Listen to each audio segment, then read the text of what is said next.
ليلة النصف من شعبان فيها أحاديث كتير.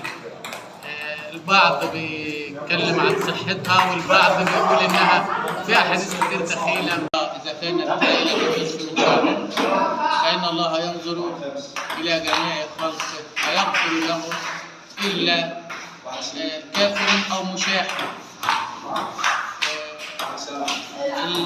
الشحناء يعني نقيضها التسامح، ففي الليلة ديت هي دعوة للتسامح. وليه اختصاص التسامح؟ علشان التسامح ده عايز قدرة كبيرة، يعني انك انت تجاهد نفسك ان انت تعفي عن حد أو جرحك أو أهانك فطبعا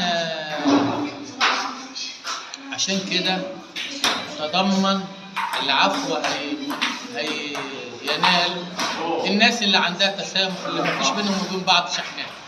ولذلك يعني في الليلة المباركة دي ندعو الله إن هو يغفر لنا ويكون إن إحنا من المشمولين بعفو. كل عام وأنتم بخير.